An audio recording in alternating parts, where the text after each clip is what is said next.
Kali ini kita akan belajar mata pelajaran Ilmu Pengetahuan Alam dan Sosial kelas 3, topik B yang berjudul Sejarah Tradisi atau Budaya di Indonesia. Kalian tahu nggak apa itu tradisi? Jadi, tradisi itu kebiasaan atau adat istiadat yang sudah lama dilakukan oleh suatu kelompok masyarakat yang diturunkan dari generasi ke generasi. Artinya, apa yang dilakukan oleh nenek moyang kita dulu masih tetap dijaga dan diteruskan oleh kita sampai sekarang.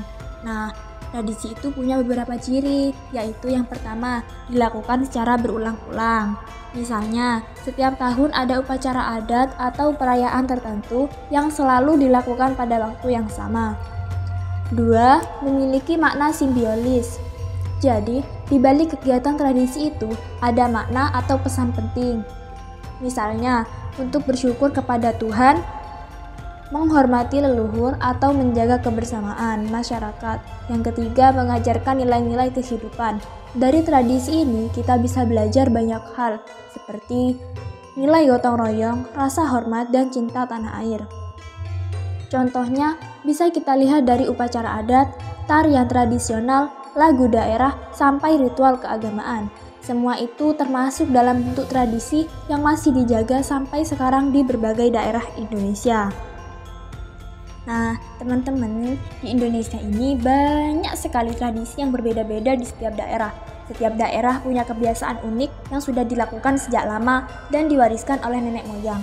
Sekarang kita pelajari beberapa contohnya ya. Coba perhatikan, ada berapa titik di peta? Ya, ada 4. Yang pertama, ada di Nias, terletak di bagian barat Indonesia. Lalu ada Dieng di Jawa Tengah. Kemudian di bagian timur Pulau Jawa ada Banyuwangi. Dan di ujung timur Indonesia ada Papua. Setiap daerah ini punya tradisi yang unik dan menarik, yang sudah dilakukan secara turun-temurun oleh masyarakatnya. Tradisi-tradisi inilah yang menunjukkan betapa beragam dan kayanya budaya di Indonesia. Sekarang kita bahas contoh-contoh tradisi yang ada di beberapa daerah Indonesia ya. Tadi kita sudah lihat peta daerahnya. Sekarang kita lihat tradisi apa saja sih yang terkenal di sana. Yang pertama, ruatan Dieng, Jawa Tengah. Di daerah Dieng ada tradisi ruatan rambut gimbal. Tradisi ini berupa upacara untuk anak-anak yang memiliki rambut gimbal alami, biasanya dilakukan di Telaga Warna. Tujuannya untuk membersihkan diri dari hal-hal buruk dan memohon berkah agar anak bisa hidup sejahtera dan bahagia. Yang kedua, tradisi kepu-kepuan Banyuwangi. Tradisi ini dilakukan oleh masyarakat Banyuwangi. Dalam upacara ini, warga berperan sebagai kerbau dan berkeliling sawah. Maknanya yaitu sebagai simbol rasa syukur atas hasil panen yang melimpah sekaligus untuk memohon agar tanah tetap subur. Yang ketiga, ada tradisi bakar batu, Papua. Nah, kalau di Papua ini ada tradisi bakar batu. Jadi tradisi ini dilakukan dengan cara memasak makanan bersama-sama menggunakan batu panas di dalam lubang tanah. Biasanya dilakukan saat ada acara penting seperti pernikahan, kelahiran, atau pesta adat. Tradisi ini melambangkan kebersamaan dan rasa syukur. Yang keempat adalah tradisi lompat batu, Nias. Di Pulau Nias ini ada tradisi lompat batu yang sangat terkenal. Para pemuda akan melompati tumpukan batu setinggi sekitar 2 meter. Tradisi ini menjadi kedewasaan dan keberanian, menandakan bahwa seorang pemuda ini sudah siap menjadi pelindung bagi keluarganya dan masyarakat. Dari keempat contoh ini, kita bisa lihat bahwa setiap tradisi punya tujuan dan makna yang berbeda, tapi semuanya mengajarkan nilai-nilai baik seperti rasa syukur, gotong royong, keberanian, dan menghargai warisan budaya. Agar kita lebih mengetahui tradisi yang sudah disebutkan tadi, mari kita simak beberapa video tradisi berikut ini. Tradisi ruatan Dieng. Tradisi ruatan rambut gimbal Dieng berawal dari kepercayaan bahwa anak berambut gimbal merupakan titisan leluhur penjaga Dieng, seperti Kiai Kolodete. Rambut gimbal dianggap sebagai titipan gaib yang harus dikembalikan melalui upacara ruatan agar anak hidup tenang dan sehat. Prosesi ini dilakukan di Candi Arjuna, diiringi doa dan arak-arakan. Lalu, rambut dipotong dan dilarung ke telaga warna sebagai penutup. Makna simbolisnya yaitu penyucian diri dan pelepasan energi negatif, agar si anak memulai kehidupan baru yang bersih dan harmonis dengan alam. Yang kedua yaitu tradisi kepu-kepuan Banyuwangi. Tradisi kepu-kepuan Banyuwangi ini berasal dari desa Alas Malang yang dilaksanakan sebagai ritual tolak bala serta permohonan kesuburan tanah. Jadi dalam upacara ini warga berdandan menyerupai kerbau atau kebo dan beraksi membajak sawah sambil diiringi musik dan doa adat. Tradisi ini dipercaya bermula dari kisah warga yang terselamatkan dari pagebluk setelah melakukan ritual tersebut. Makna simbolisnya yaitu keselarasan antara manusia dan alam sebagai wujud syukur serta doa agar hasil panen melimpah dan kehidupan masyarakat tetap sejahtera.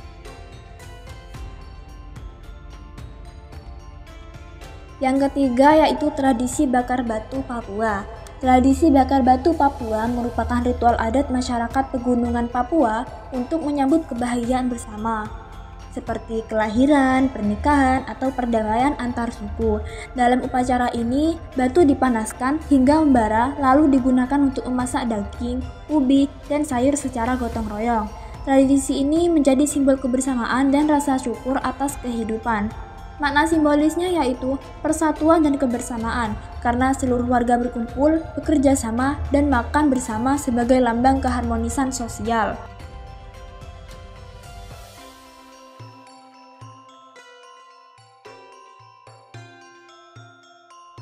Yang keempat yaitu tradisi lompat batu Nias. Tradisi lompat batu Nias ini atau yang biasa disebut Fahumbo berasal dari Pulau Nias, Sumatera Utara. Tradisi ini dilakukan oleh pemuda Nias dengan melompati batu setinggi sekitar 2 meter sebagai ujian keberanian dan kedewasaan sebelum dianggap siap menjadi prajurit atau kepala keluarga. Tradisi ini juga menjadi kebanggaan dan simbol kehormatan bagi keluarga. Makna simbolisnya yaitu keberanian dan kedewasaan, melambangkan kesiapan seorang pemuda menghadapi tantangan hidup dan tanggung jawab sosial. Cara terbentuknya tradisi itu kayak gimana sih? Jadi, cara terbentuknya tradisi itu 1. Kebiasaan leluhur yang diteruskan. Contohnya seperti membuat ketupat saat lebaran. Yang kedua, peristiwa bersejarah. Contohnya seperti upacara mengenang pahlawan. 3. Warisan leluhur. Contohnya seperti cerita rakyat atau teknik membatik. Nilai-nilai dalam tradisi itu terdiri dari persatuan, seperti Bhinneka Tunggal Ika. Yang kedua, gotong royong, seperti kebu-kebuan di Banyuwangi. Yang ketiga, kebersamaan, seperti tradisi bakar batu di Papua. Yang keempat, penghormatan pada alam, seperti ritual ruatan Dieng. Jadi kesimpulan materi yang kita pelajari pada hari ini yaitu tradisi, kearifan lokal dan budaya, aset berharga bangsa Indonesia. Pelestarian warisan budaya membutuhkan kerjasama semua pihak seperti gotong royong. Yang terakhir yaitu dengan menjaga identitas budaya, kita dapat berkontribusi positif dalam masyarakat global.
Was